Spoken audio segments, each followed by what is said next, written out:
بسم الله. السلام عليكم ورحمة الله وبركاته.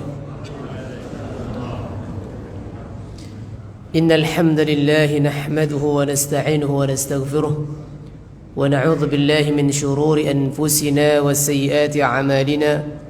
من يهده الله فلا مضل له ومن يضلل فلا هادي له. أشهد أن لا إله إلا الله وحده لا شريك له وأن محمدا عبد الله ورسوله. اللهم صل وسلم على نبينا الكريم محمد بن عبد الله وعلى آله وأصحابه ومن تبعهم بإحسان إلى يوم القيامة. أما بعد فاللهم ارزقنا علما وهدى وتقا وصلاحا يا مجيب السائلين اللهم آمين. أصبحنا على فطرة الإسلام وعلى كلمة الإخلاص وعلى دين نبينا محمد صلى الله عليه وسلم وعلى ملة أبينا إبراهيم حنيفا وما كان من المشركين. اللهم إنا نسألك علما نافعا ورزقا طيبا وعملا متقبلا. Alhamdulillah, bersyukur kita kepada Allah Subhanahu wa taala Jalla Jalaluh yang sampai detik ini kita masih diberikan berbagai macam nikmat dan karunia dari Allah Subhanahu wa taala, dan salah satu nikmat terbesar yang diberikan kepada kita pada pagi hari ini, Allah Subhanahu wa taala berikan kita taufik untuk kita bisa mengerjakan dan mengawali hari kita dengan berbuat taat kepada Allah Subhanahu wa taala, melaksanakan salat subuh secara berjamaah, dan Allah berikan kita keluangan waktu untuk beriktikaf di masjid dalam rangka menuntut ilmu, duduk di antara taman-taman surganya Allah Subhanahu wa taala. Kita berharap dan berdoa semoga setiap ibadah yang kita laksanakan, setiap ibadah yang kita lakukan dan kita persembahkan kepada Allah Subhanahu wa taala, Allah Subhanahu wa taala menerima ibadah tersebut dan Allah jadikan semuanya sebagai wasilah dan sarana Allah SWT ridha kepada kita semuanya. Allahumma amin ya rabbal alamin. Ikhwatal iman, Bapak dan Ibu jemaah salat subuh yang semoga senantiasa dirahmati Allah Subhanahu wa taala. Pada pertemuan hari ini insyaallah kita akan melanjutkan kajian kita di tafsir Ayatul Ahkam, yang pada pertemuan ini insyaallah kita akan membahas tentang surat Al-Baqarah dari ayat 216 sampai dengan 218 yang berkenaan dengan berperang di jalan Allah Subhanahu wa taala di bulan haram, di bulan yang disucikan Allah Subhanahu wa taala, bulan yang dimuliakan Allah Subhanahu wa taala. Allah Subhanahu wa taala berfirman dalam surat Al-Baqarah ayat 216 sampai dengan 218, A'udzu billahi minasyaitonir rajim. Kutiba 'alaikumul qitalu wa huwa kurhul lakum wa 'asa an takrahu syai'an wa huwa khairul lakum wa 'asa an tuhibbu syai'an wa huwa syarrul lakum wallahu ya'lamu wa antum la ta'lamun. Yas'alunaka 'anil syahril haram qitalin fihi qul qitalun fihi kabir وصد عن سبيل الله وكفر به والمسجد الحرام وإخراج أهله منه أكبر عند الله والفتنة أكبر من القتل ولا يزالون يقاتلونكم حتى يردوكم عن دينكم إن استطاعوا ومن يرتد منكم عن دينه فيمت وهو كافر فأولئك حبطت أعمالهم في الدنيا والآخرة وأولئك أصحاب النار هم فيها خالدون. إن الذين آمنوا والذين هاجروا وجاهدوا في سبيل الله أولئك يرجون رحمة الله والله غفور رحيم. Allah Subhanahu wa taala berfirman di dalam surat Al-Baqarah ayat 216, diwajibkan atas kalian berperang di jalan Allah Subhanahu wa taala. Wa huwa kurhul lakum, dan hal itu tidaklah engkau senangi. Wa asa an tuhibbu syai'an wa huwa khairul lakum, dan bisa jadi engkau tidak menyukai sesuatu padahal itu baik bagimu. Wa asa an tuhibbu syai'an wa huwa syarrul lakum, dan bisa jadi engkau menyukai sesuatu padahal itu buruk bagimu. Wallahu ya'lamu wa antum la ta'lamun. Dan Allah Subhanahu wa taala Maha mengetahui sedangkan kalian tidaklah mengetahui apa-apa. Ikhwatal iman, di ayat yang ke-16 ini Allah Subhanahu wa taala menegaskan tentang kewajiban kaum muslimin untuk berperang di jalan Allah Subhanahu wa taala. Berarti kalau dari sisi konteks ayat ini kita bisa pastikan insyaallah ayat ini adalah ayat Madaniyah, ayat yang turun di Madinah, karena ayat ini berkenaan dengan kewajiban berperang di jalan Allah Subhanahu wa taala. Dan hukum jihad fi sabilillah adalah hukumnya fardu kifayah. Di awal Islam, jihad fi sabilillah tidak diwajibkan. Bahkan ketika kaum muslimin di awal Islam, di awal Rasul alaihissalatu wassalam mendakwahkan Islam, disiksa sekalipun, diintimidasi, disakiti, Allah Subhanahu wa taala memerintahkan kaum muslimin untuk bersabar, untuk tidak melakukan peperangan, untuk bersabar atas semua kezaliman, semua intimidasi, semua perlakuan buruk yang dilakukan oleh orang-orang kafir atau kufar Quraisy pada saat itu. Namun kemudian setelah itu, setelah sudah menjadi satu kelompok komunitas yang besar dan Nabi alaihissalatu wassalam hijrah di Madinah atau ke Madinah, maka kemudian Allah Subhanahu wa taala menegaskan kepada kaum muslimin, kutiba alaikumul qital, diwajibkan atas kalian untuk berperang di jalan Allah Subhanahu wa taala. Sekali lagi, hukum jihad fi sabilillah hukum asalnya adalah fardu kifayah.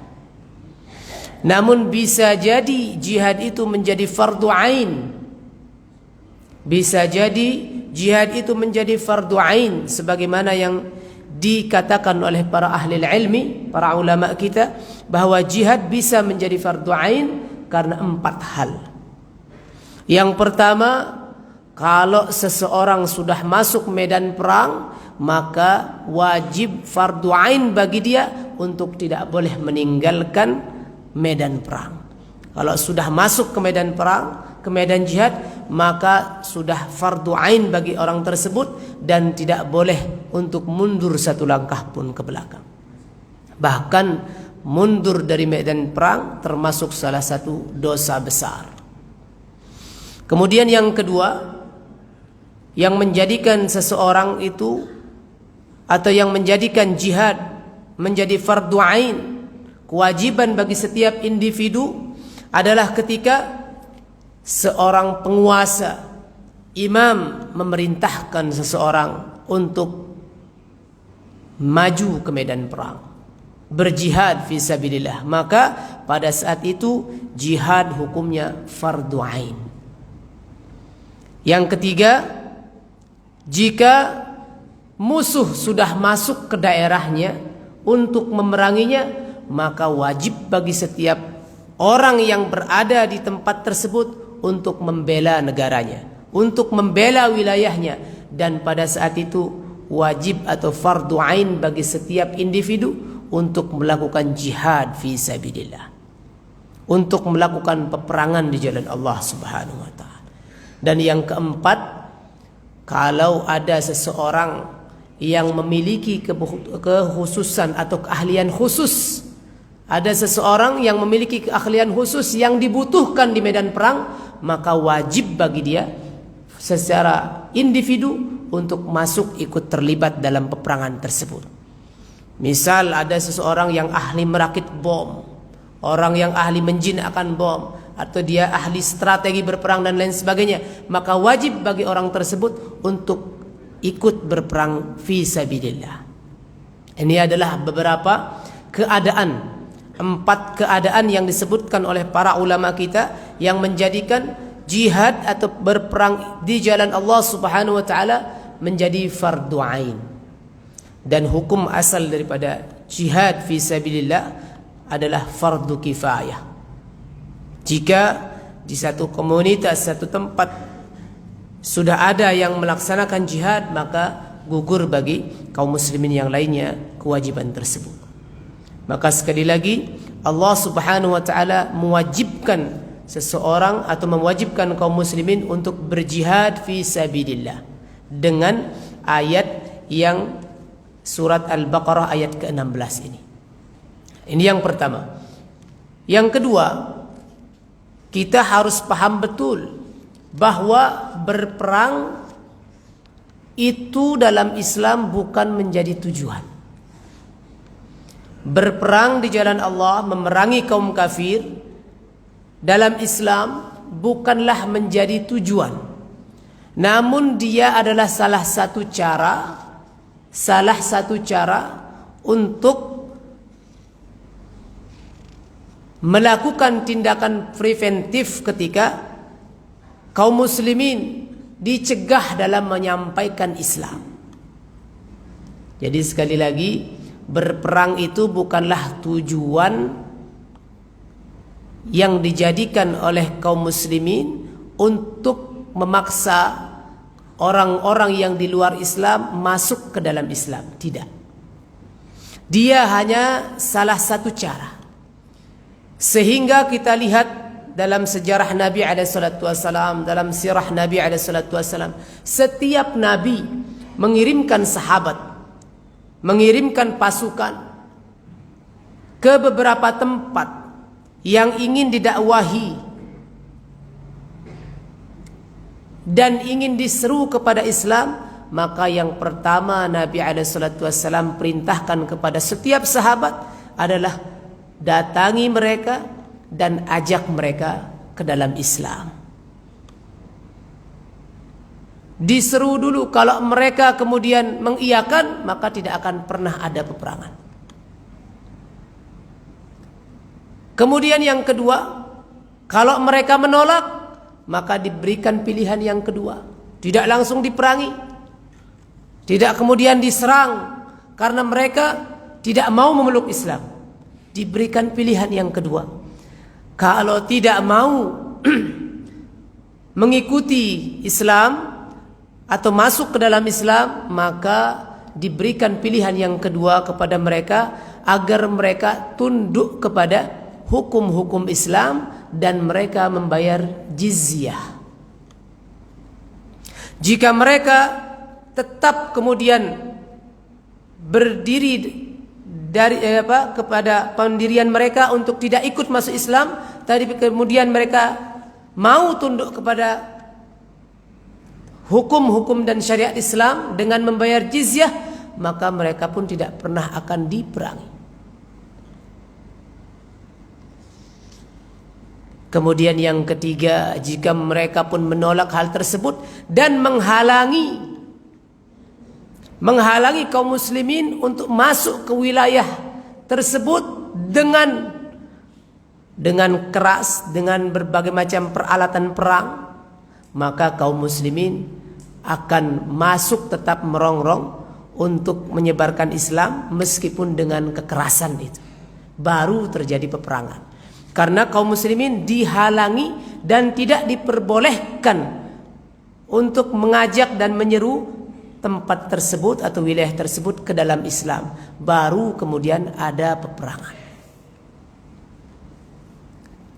Ikhwatal iman, sehingga kita lihat dalam sejarah, dimanapun kaum muslimin menguasai satu wilayah, tidak pernah kemudian kaum muslimin memaksakan wilayah tersebut untuk harus memasuk dalam Islam. Karena agama Islam ini disebarkan tidak dengan kekerasan dan tidak dengan memaksa. La ikraha fid din. Tidak ada paksaan dalam mengikuti agama Islam. Bahkan dengan tegas Allah Subhanahu wa taala menegaskan, faman syaa'a falyu'min wa man syaa'a falyakfur. Siapa yang mau beriman silahkan, dan siapa yang mau kafir ya monggo. Islam datang kepada tempat-tempat tertentu untuk menyebarkan dan menyeru wilayah-wilayah tersebut untuk masuk ke dalam agama Islam. Jika mereka tidak menerima sekalipun, tidak akan diperangi kalau mereka kemudian tunduk dengan hukum-hukum Islam. Di Andalusia sekian ribu tahun kaum muslimin menguasai tempat tersebut, tidak pernah ada paksaan sedikit pun. Bahkan mayoritas penduduknya tetap memeluk agama yang sebelumnya mereka anut. Bahkan tempat-tempat ibadah orang lain tidak dirobohkan dan kemudian dijadikan masjid dan lain sebagainya. Di India 800 tahun kaum muslimin, atau bahkan 1000 tahun kaum muslimin di situ menguasai wilayah tersebut, tapi tidak pernah ada paksaan untuk memeluk Islam. Sampai saat ini kaum muslimin menjadi minoritas di situ. Dan di tempat-tempat yang lainnya, di negara-negara yang di Mesir, kita lihat di Mesir, dari semenjak penaklukan kota Mesir pertama Umar bin Khattab saat mengutus Amr bin As, sampai sekarang masih ada orang-orang Qibti di situ, Kristen Koptik di situ sampai sekarang. Karena Islam tidak pernah kemudian memaksakan agama, bahkan kemudian tidak menjadikan perang sebagai tujuan. Namun sekali lagi, perang itu adalah sarana saja, wasilah. Ketika dihalangi untuk menyebarkan Islam dengan berbagai macam intimidasi dan lain sebagainya, baru kemudian mereka siap untuk bertempur, untuk memberantas halangan tersebut agar bisa menyampaikan Islam di dalamnya, agar bisa mengenalkan bagaimana syariat Islam, bagaimana Islam mengajarkan pergaulan antara seorang dengan seorang, bagaimana Islam kemudian mengenalkan seorang hamba dengan penciptanya dan lain sebagainya. Sekali lagi, oleh karenanya ketika Allah Subhanahu wa taala mewajibkan perang di jalan Allah Subhanahu wa taala, jihad fi sabilillah, dan itu bukan menjadi tujuan bagi orang-orang muslim, akan tetapi menjadi sarana dan wasilah untuk menyebarkan Islam. Persis kalau kita ibaratkan kaum muslimin, perang fisabilillah dalam kaum muslimin persis seperti ketika ada di satu negeri ada penyakit yang luar biasa, kemudian Islam itu adalah dokter-dokter yang membawa peralatan medis dan obat-obatan untuk membantu wilayah yang terjangkit penyakit tersebut. Islam menawarkan obat, Islam sebagai obat untuk penyakit yang sedang menjangkiti suatu wilayah dan negeri tertentu.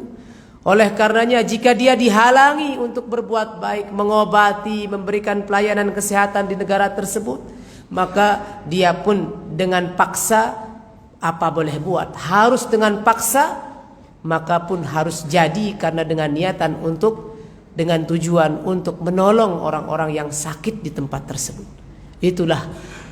Itu kira-kira gambaran atau gambaran tentang jihad fisabilillah. Ketika Islam datang untuk mengajarkan dan memperkenalkan agama ini kepada satu wilayah tertentu, kemudian dihalangi untuk masuk, maka terpaksa harus memaksa untuk masuk meskipun dengan perang. Sekali lagi, perang bukan menjadi tujuan untuk menyebarkan Islam, dan tidak ada sejarah satupun yang mencatat bahwa Islam tersebar karena pedang atau karena kekerasan. Sehingga ini menjadi perhatian kita, karena sampai saat ini masih terus didengungkan oleh musuh-musuh Islam propaganda yang mengatakan bahwa Islam adalah agama yang dibangun di atas pedang.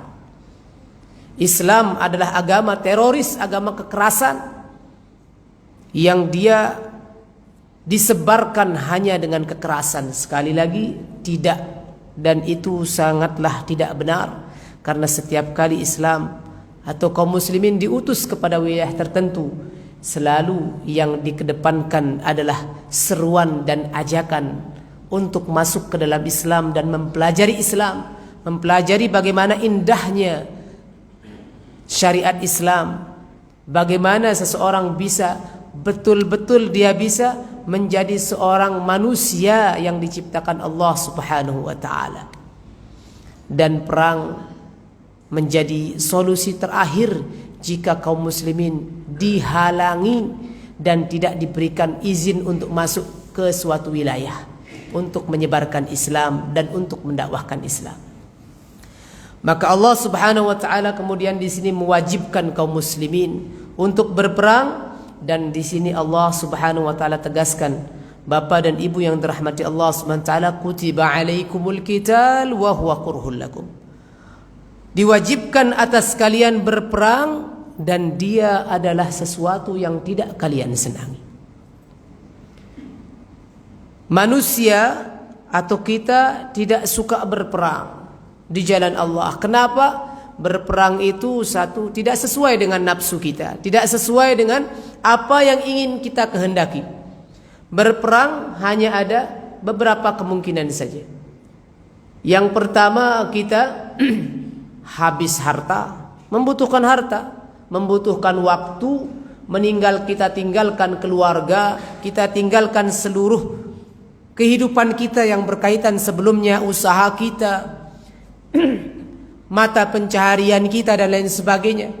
Apa-apa yang tadinya kita bisa nikmati kita tinggalkan. Itu semuanya tidak disukai oleh kita. Bahkan sampai harus melayang nyawa dari kita. Siapa yang senang? Tidak ada orang yang senang hilang nyawanya. Maka Allah Subhanahu wa taala katakan di sini, tegaskan, wa huwa kurhul lakum. Kalian tidak akan menyukai berperang. Karena kalau tidak hilang waktu, tidak hilang harta, kalau kemudian pasti kita akan meninggalkan keluarga dan kehidupan yang sudah nyaman di rumah. Ini masuk ke medan perang, mengorbankan semuanya. Bahkan kadang-kadang jiwa dan nyawanya pun ikut dikorbankan. Kalaupun tidak melayang nyawanya, minimal pasti akan ada luka-luka yang dia alami. Ini konsekuensi daripada berperang di jalan Allah, berperang jihad fi sabilillah, dan ini tidak kita sukai. Oleh karenanya Allah Subhanahu wa taala mengatakan, menegaskan dari awal, Allah mewajibkan perkara ini, Allah mewajibkan berperang di jalan Allah, dan kalian sudah tentu tidak menyukainya. Akan tetapi kata Allah Subhanahu wa taala, wa asa an takrahu syai'an wa huwa khairul lakum. Akan tetapi ingat, kadang-kadang engkau menyukai sesuatu atau engkau membenci sesuatu, padahal di dalam sesuatu tersebut banyak sekali kebaikan di dalamnya. Berperang di jalan Allah Subhanahu wa taala, kita lihat di situ bisa mengorbankan harta, mengorbankan nyawa kita bahkan, dan fisik atau jasad kita akan berkurang kesempurnaannya dengan luka dan lain sebagainya. Bahkan bisa tangan putus atau sebagian anggota badan kita hilang dari diri kita. Semua itu kita benci, tapi kata Allah Subhanahu wa taala, kadang kita membenci sesuatu itu, wa huwa khairul lakum. Di situ ada banyak kebaikan. Perang yang kalian benci karena akan hilang harta, bahkan nyawa bisa melayang, di situ banyak sekali kebaikan. Kebaikan untuk agamamu, bahkan kebaikan untuk akhiratmu. Kebaikan untuk agamamu, jika kalian menang, maka Islam akan terus tinggi berkibar dan akan bisa dirasakan oleh orang-orang yang lainnya. Jika kamu pun akan meninggal di situ syahid, maka Allah siapkan surga, Allah siapkan balasan yang sempurna. Bahkan jika kita menang dan tidak terjadi apa-apa, pahala besar di sisi Allah Subhanahu wa taala yang sudah disiapkan, dan itu merupakan kebaikan yang luar biasa. Wa asa an tuhibbu syai'an wa huwa syarrul lakum. Dan kadang-kadang bisa jadi engkau menyukai sesuatu padahal itu dan sesuatu itu terdapat banyak sekali keburukan di dalamnya. Maka ikhwatal iman, kita tidak menyukai berperang padahal di situ banyak kebaikan. Kita lebih suka kepada duduk dengan tenang di rumah kita, tidak kemana-mana, menikmati fasilitas hidup yang ada. Sedangkan panggilan jihad, sedangkan agama membutuhkan kita, lebih kita sukai padahal di situ banyak keburukan. Kita diminta untuk berkorban untuk agama karena kebutuhan yang sudah mendesak, tapi kita tidak mau, padahal di situ banyak sekali kebaikan, dan kita lebih senang dengan keadaan yang nyaman tanpa memperhatikan kemaslahatan umat, padahal di situ dalam kenyamanan kita banyak sekali keburukan di dalamnya. Oleh karenanya ikhwatal iman, Allah Subhanahu wa taala kemudian menegaskan, wallahu ya'lamu antum la ta'lamun. Kalian tidak mengetahui kebaikan dan keburukan yang sesungguhnya, namun sungguh Allah Subhanahu wa taala Maha mengetahui itu semua. Ikhwatal iman, ukuran baik ataupun buruk bukan ukuran kita. Kebaikan ataupun keburukan ukurannya bukan karena kita memandang sesuatu itu baik atau sesuatu itu buruk. Tapi ukuran kebaikan dan keburukan patokannya adalah syariat Islam. Patokannya adalah ketika Allah dan Rasulnya mengatakan itu baik, meskipun terdapat banyak keburukan yang kita lihat di situ, namun itulah kebaikan. Dan ketika Allah dan Rasulnya, ketika syariat Islam mengatakan sesuatu itu buruk, meskipun kita melihat dalam kacamata zahir, di permukaannya dihiasi dengan berbagai macam kebaikan yang nafsu kita senangi, namun kalau Allah Subhanahu wa taala dan Rasulnya mengatakan sesuatu itu buruk, maka itu adalah keburukan. Zina ikhwatal iman, zina yang mengenakkan, yang bisa membuat orang senang, bahkan gemar melakukannya, namun karena itu adalah keburukan, kata Allah SWT, haram, maka haram meskipun enak, meskipun kita senang mengalami kenikmatan di situ. Kemudian Allah Subhanahu wa taala mengatakan nikah, meskipun sama, nikah memerlukan biaya, harus dicatat, pergi ke sana kemari. Zina tinggal pergi kemana saja, ajak seorang lawan jenis di mana saja bisa terjadi. Sama melakukan hubungan dengan seorang lawan jenis, nikah harus didahului ini itu, pergi dulu mencari mengurus surat izin dan lain sebagainya, memanggil penghulu seorang alim untuk menikahkan dan lain sebagainya. Berat, bahkan diminta untuk disunahkan untuk melaksanakan walimah, untuk mengumumkan agar diketahui bahwa orang tersebut sudah menikah, memerlukan biaya. Kita mengatakan wah berat ini, padahal nanti akhirnya juga sama agar bisa menikmati hubungan lawan jenis. Tapi ikhwatal iman, kata Allah nikah halal, nikah baik, zina haram, zina adalah keburukan. Sama. Maka ukuran kebaikan dan keburukan ikhwatal iman bukan berdasarkan kita, tapi patokannya adalah Allah dan Rasulnya, syariat Islam. Ketika syariat mengatakan ini baik, baik. Ketika syariat mengatakan ini buruk, maka itulah keburukan. Sehingga ikhwatal iman, ketika kita melakukan sesuatu, harus dilihat pandangan syariat terhadap sesuatu tersebut. Berperang menurut kita buruk, karena di situ akan ada sudah hilang harta, meninggalkan semua yang kita sedang nikmati, bahkan bisa melayang nyawa kita, Tidak ada yang suka. Kita bilang, wah berat ini. Tidak ada kebaikan sedikit pun habis dalam dunia kita, dalam kacamata kita. Tapi dalam kacamata Allah dan Rasulnya, ini adalah suatu kebaikan. Pahala yang besar di sisi Allah. Bahkan kalau sempat menang dan masih hidup, dan menang bisa mendapatkan rampasan perang, harta yang lebih banyak daripada apa yang ditinggalkan. Bisa mendapatkan ghanimah. Maka ini adalah kebaikan.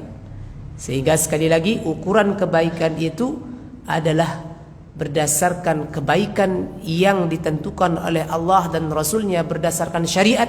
Begitupun ukuran keburukan, bukan berdasarkan diri kita dan hawa nafsu kita yang menilainya. Kenapa? Karena kita adalah seorang makhluk yang terbatas ilmunya. Bahkan kata Allah tidak mengetahui ukuran sebenarnya daripada kebaikan dan keburukan itu, karena kita sering salah sangka. Begitu ada perselisihan sedikit dalam keluarga, sudah langsung ingin menceraikan istrinya. Padahal bisa jadi hanya sedikit kesalahan, tapi lebih banyak kebaikan yang terdapat di dalam diri istri atau pasangannya. Baru sedikit saja. Makanya kita ini tidak punya ilmu yang banyak, hanya sedikit ilmu yang kita miliki. Wallahu ya'lamu wa antum la ta'lamun. Apalagi dengan urusan apa yang akan datang. Kita tidak punya ilmu di situ. Apa yang akan datang, kita tidak mempunyai ilmu di situ. Kita hanya memiliki harapan dan harapan saja, bukan pengetahuan atau ilmu. Kalau ilmu adalah sesuatu yang memang akan terjadi dan sudah pasti barang itu terjadi jika kita lakukan. Karena ilmu adalah suatu keyakinan yang akan kita dapatkan pada akhirnya. Oleh karena itu ikhwatal iman, sekali lagi jangan pernah menyandarkan sesuatu kebaikan ataupun keburukan berdasarkan diri kita, tapi lihat pandangan syariah, pandangan Allah Subhanahu wa taala dan Rasulnya seperti apa terhadap sesuatu tersebut, baik atau burukkah. Kalau Islam atau syariat Islam atau Allah dan Rasulnya mengatakan itu baik, maka itulah kebaikan. Meskipun kita mendapatkan pada diri kita itu merupakan keburukan yang kita pandang, tapi itulah sebenar-benarnya kebaikan. Dan begitu pun sebaliknya, jika Allah dan Rasulnya dan syariat Islam mengatakan itu buruk, maka itulah sebenar-benar keburukan. Meskipun kita lihat itu mempesona, itu baik dan lain sebagainya. Maka ikhwatal iman, sekali lagi jadikan Islam, syariat Islam, apa yang dikatakan Allah dan apa yang ditunjukkan oleh Rasul SAW sebagai pedoman dalam kita menjalani kehidupan ini. Kebaikan dan keburukan bukan berdasarkan diri kita, tapi berdasarkan Allah dan Rasulnya. Karena Allah Subhanahu wa ta'ala yang maha mengetahui setiap apa yang akan terjadi dan setelah terjadi, bahkan setiap apa yang sedang kita alami. Kemudian ikhwatal iman, di ayat yang selanjutnya, ayat yang ke-17, Allah Subhanahu wa ta'ala berfirman, yas'alunaka 'anil syahril haram qitalin fihi. Mereka bertanya kepadamu wahai Muhammad tentang bulan haram, tentang melakukan peperangan di bulan haram, di bulan yang dimuliakan Allah dan diharamkan untuk berperang. Qul qitalun fihi. Katakan wahai Muhammad, berperang pada saat tersebut adalah merupakan dosa besar. Wasaddun an sabilillahi wa kufrun bihi wal masjidil haram wa ikhraju ahlihi minhu akbar 'inda Allah. Akan tetapi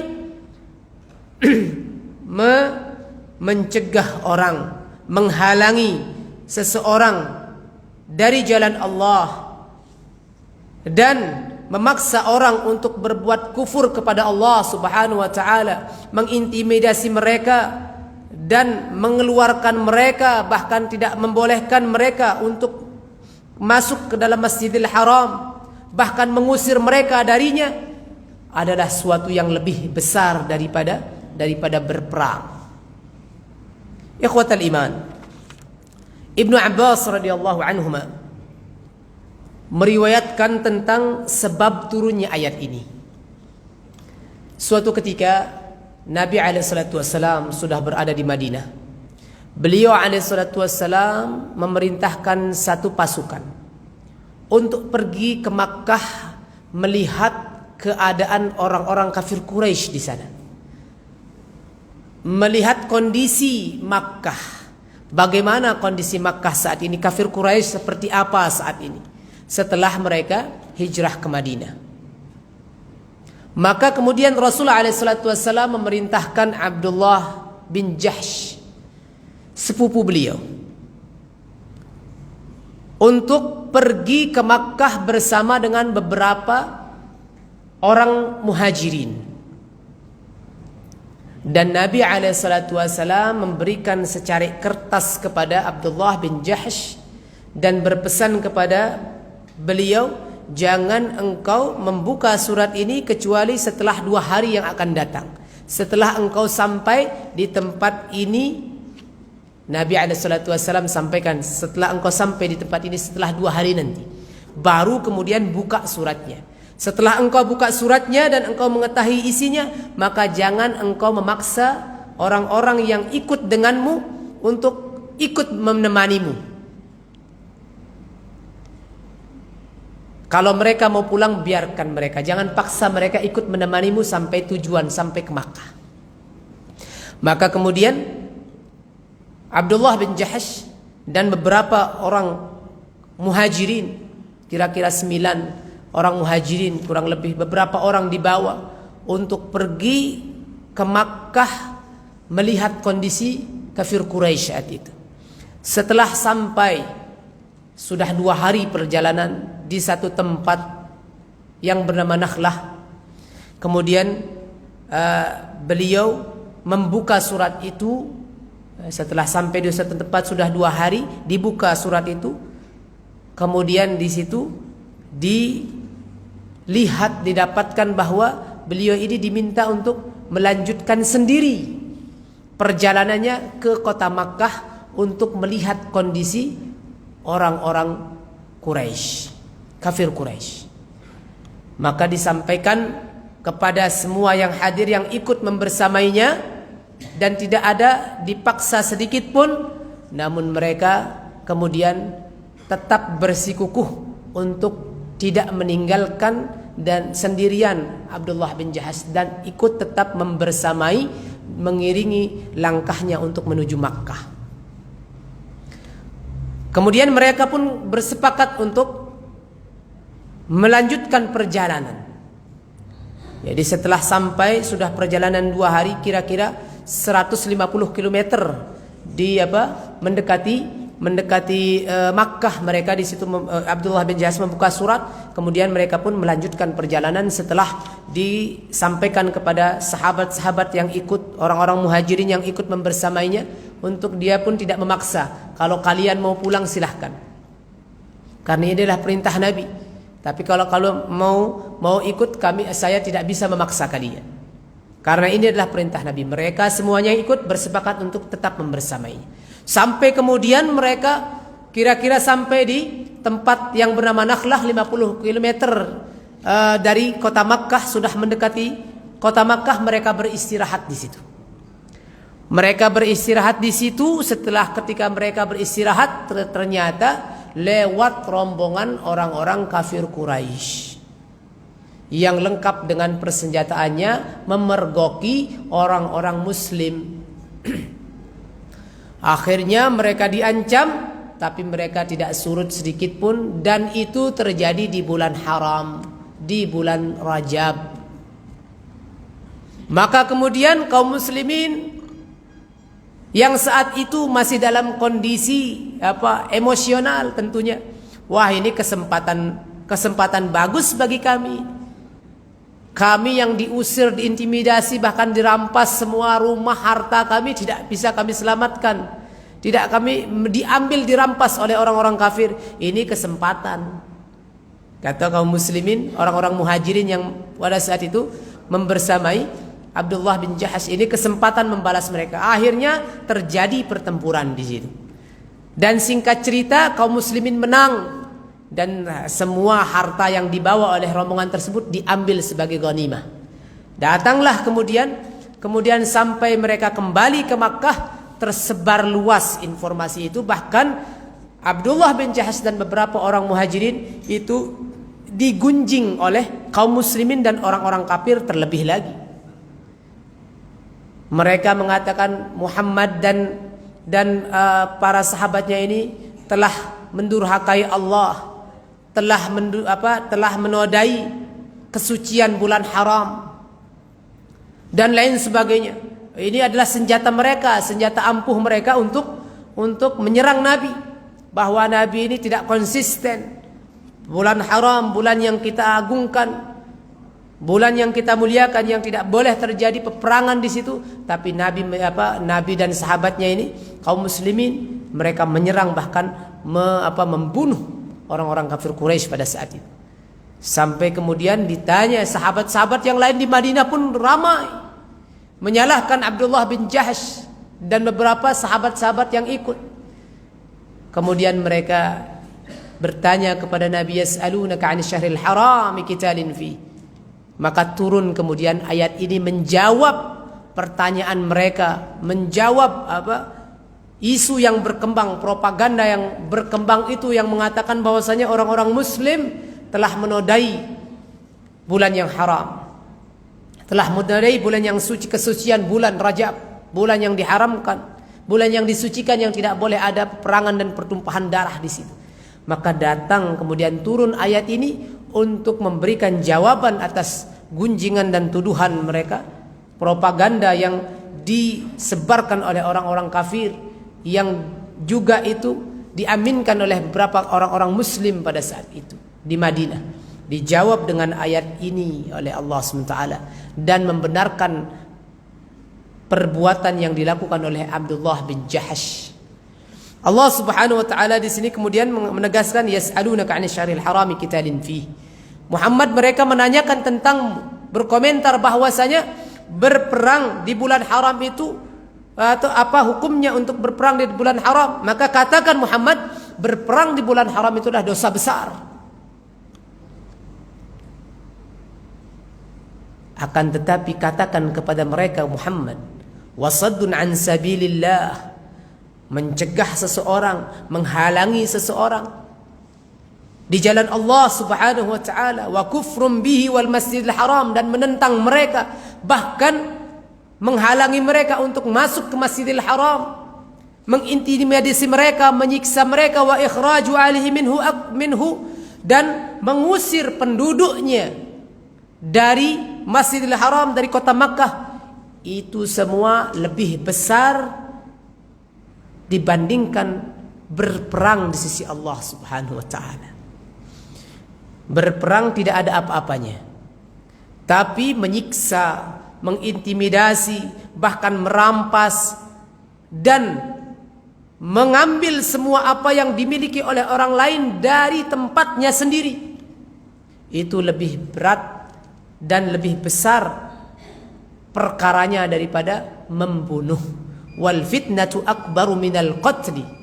Jadi semua fitnah yang dilakukan, fitnah itu adalah semua yang tadi disebutkan, menghalangi seseorang dari jalan Allah, kemudian mengingkari dan menyiksa mereka, bahkan mengeluarkan mereka dari tanah kelahiran mereka, bahkan sampai mengusir dan merampas semua apa yang mereka miliki. Itu semuanya adalah fitnah. Itu adalah fitnah, dan itu semua akbaru minal qatl, semua itu adalah lebih besar dosanya daripada membunuh, lebih besar dosanya daripada berperang di tempat yang lain, dan yang diambil hanya orangnya saja, dengan mungkin kalau orangnya terbunuh atau harta yang dibawa perbekalannya saja. Kalau semuanya yang mereka lakukan itu lebih besar, mereka menyiksa di tempat kelahiran orang tersebut, bahkan mengusir mereka dan merampas rumah yang mereka tempati, harta yang sedang mereka nikmati dirampas dari sisi mereka langsung. Itu lebih besar daripada membunuh. Maka katakan Muhammad, umat Islam justru bukan lebih buruk daripada mereka, lebih baik, karena mereka hanya ketika mereka diserang saja baru mereka melakukan peperangan. Waktu mereka beristirahat, disergap dan mau ditangkap, maka yang namanya orang disergap dan mau ditangkap tentu mengadakan perlawanan.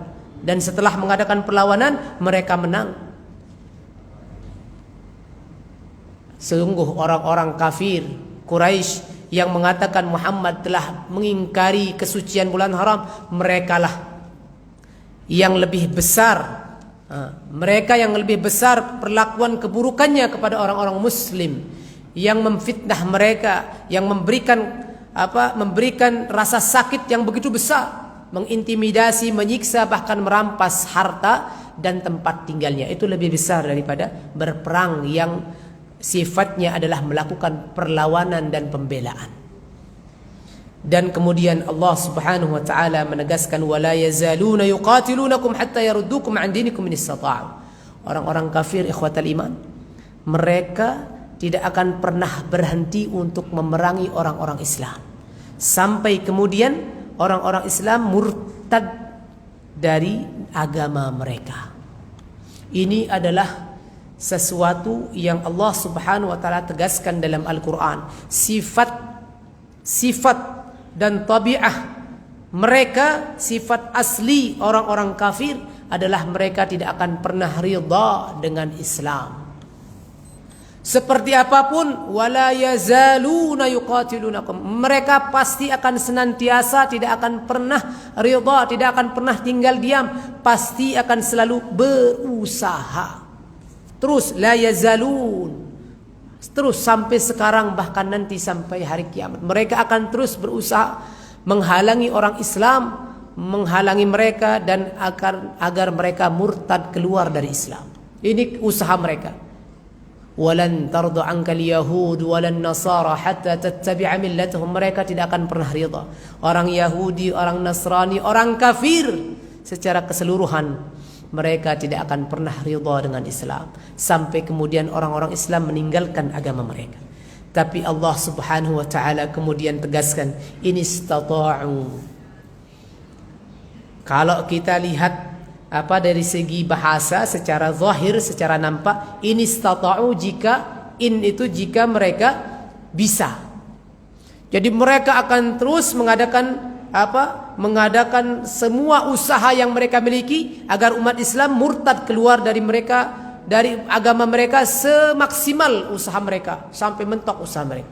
Tapi ikhwatal iman, kata para ulama, kalimat ini istata'u ini bermakna nafi, bermakna meniadakan, bermakna bahwasanya mereka tidak akan pernah bisa. La yastati'u, inistata'u, mereka tidak akan pernah bisa. Sebesar apapun usaha yang mereka lakukan untuk meredupkan Islam, untuk menghilangkan Islam, untuk memurtadkan umat Islam, keseluruhan umat Islam, maka mereka tidak akan pernah bisa. Tidak pernah akan bisa. Ini istata'u, ini kalimat menurut banyak ulama, ini menurut para ulama ini justru bermakna tidak akan bisa, bukan semaksimal usaha mereka. Sebagaimana dalam surat Ar-Rahman kita baca in istata'tum an tanfudhu min aqtaris samawati wal ard la tanfudhuna illa bisultan. Ya, jika kalian ingin menembus langit dan lain, kalian tidak akan bisa. Tidak akan ada orang yang bisa. Tidak akan ada orang ini istata'tum, sama bahasanya. Ini istata'tum. Tidak akan pernah bisa. Karena Allah Subhanahu wa taala menjaga agama ini. Allah Subhanahu wa taala yang telah mengutus nabinya untuk menjadikan agama ini tersebar, menjadikan agama ini adalah agama yang paling diridhai oleh Allah Subhanahu wa taala, dan Allah Subhanahu wa taala yang menjaga agama ini. Maka semaksimal apapun, sekeras apapun usaha mereka untuk memurtadkan dan meniadakan Islam, mereka tidak akan pernah bisa.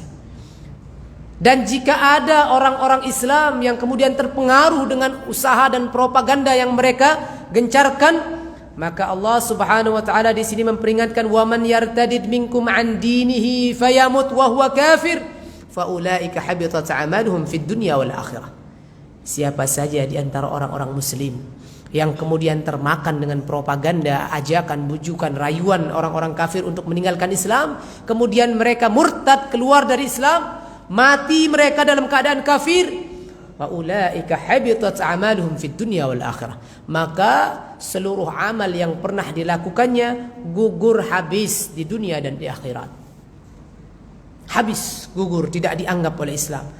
Meskipun dia pernah melakukan amalan-amalan yang besar, tapi ketika dia murtad, mati dalam keadaan kafir, maka tidak ada nilai daripada seluruh amalan yang besar yang pernah dilakukannya.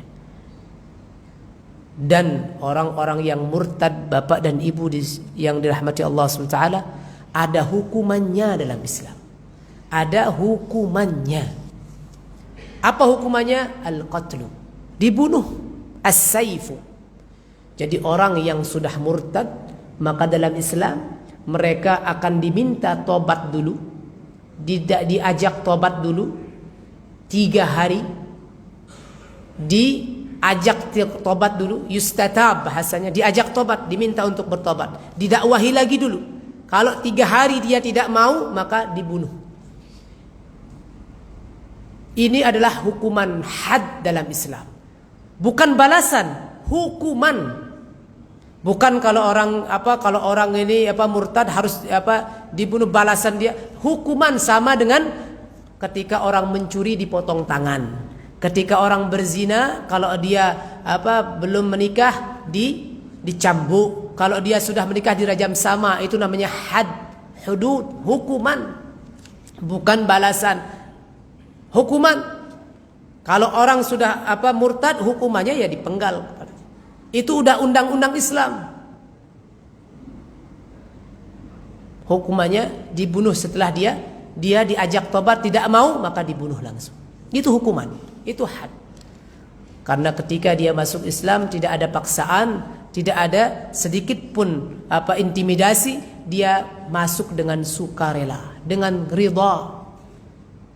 Kecuali ikhwatal iman, kecuali seseorang yang zindik, kafir zindik. Siapa kafir zindik? Orang yang masuk keluar Islam, dia main-main, masuk keluar, main-main saja. Maka ini tidak lagi diajak untuk bertobat. Kata para ulama, kalau seperti ini langsung hukum bunuh. Tidak usah yustatab, nggak usah diajak bertobat dia. Kalau orang ini adalah orang yang mempermainkan agama, masuk keluar Islam karena kepentingan tertentu untuk mempermainkan Islam, maka orang seperti ini tidak usah diajak tobat, langsung dibunuh, dipenggal langsung.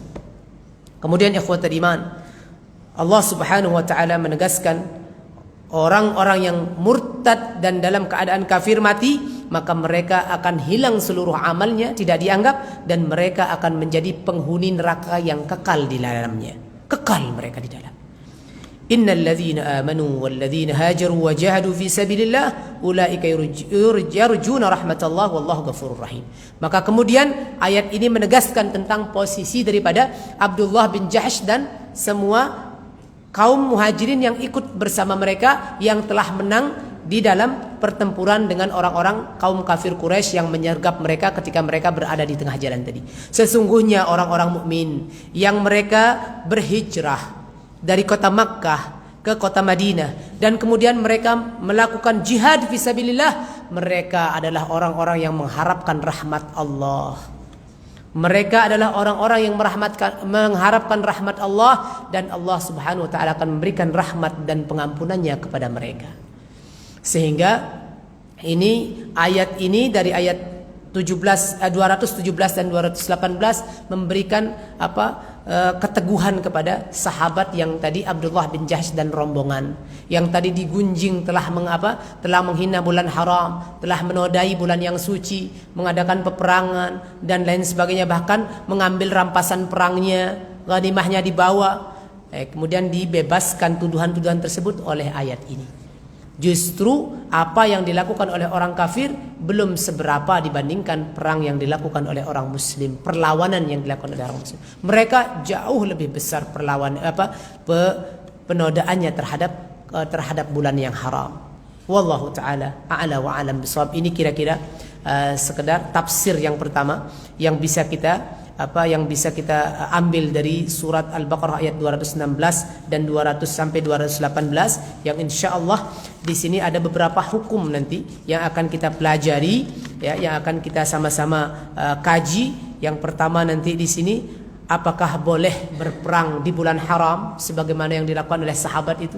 Boleh enggak? Hukum asalnya apa? Kemudian yang kedua, murtad yang seperti apa yang kemudian menyebabkan terhapusnya amal seseorang.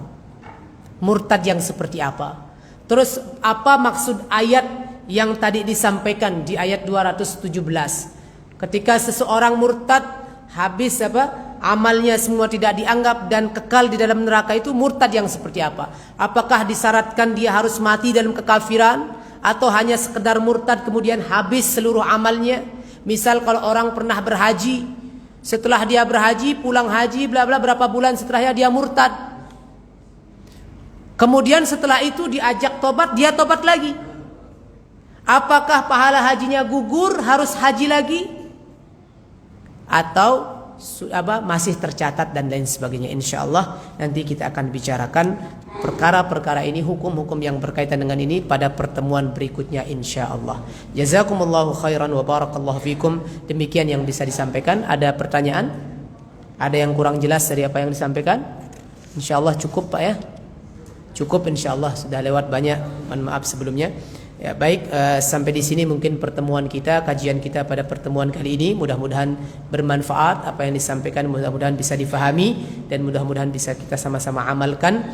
Kita senantiasa menjadikan Allah dan Rasulnya sebagai patokan daripada ukuran kebaikan dan keburukan yang kita akan jalani. Jangan sampai mengalahkan apa yang sudah difirmankan Allah, apa yang disabdakan Rasul alaihissalatu wassalam, apa yang disyariatkan Islam, dan jangan sampai mengalahkan itu semua karena kita mengikuti hawa nafsu kita, memandang bahwa sesuatu itu lebih baik berdasarkan hawa nafsu atau sesuatu itu buruk berdasarkan hawa nafsu kita. Jadikan Islam, jadikan Allah dan Rasulnya sebagai pedoman hidup kita.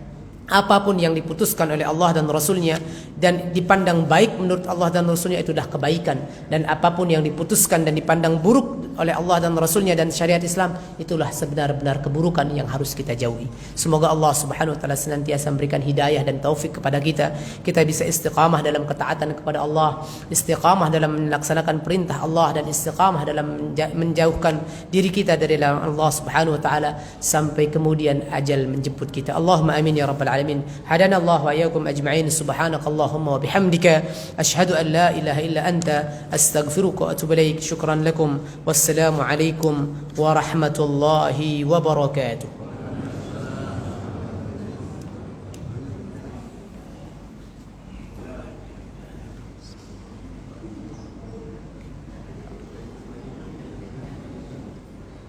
Alhamdulillah. Jazakumullah. Terima kasih Ustaz. Terima kasih Ustaz.